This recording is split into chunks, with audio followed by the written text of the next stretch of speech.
Ratusan parti lari lintang pukang, pasar Chowkit digempur imigresen.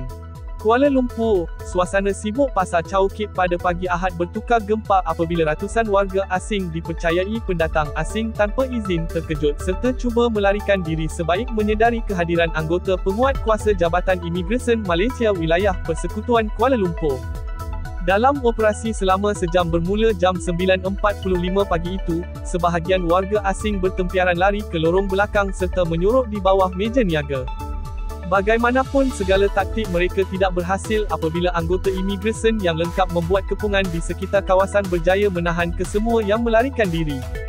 Operasi dinamakan Eksekutif itu disertai 52 pegawai dan anggota JIM menyasarkan lokasi pasar Chowkit yang diketahui menjadi tumpuan warga asing, khususnya pada hujung minggu.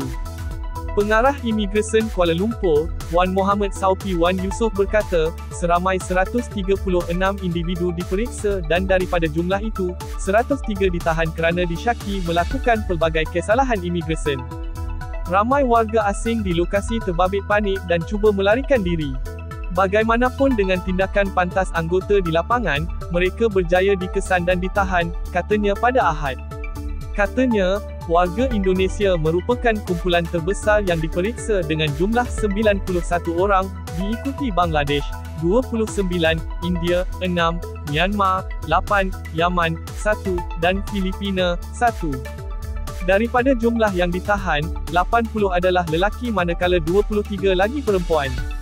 Kesemua mereka ditahan mengikut Seksyen 6, 1C dan Seksyen 15, 1C, Akta Imigresen 1959/63 kerana tidak memiliki dokumen sah dan tinggal lebih masa, katanya. Wan Muhammad Saufi berkata, kesemua tahanan dibawa ke depot tahanan imigresen untuk tindakan lanjut dan siasatan mengikut prosedur sedia ada.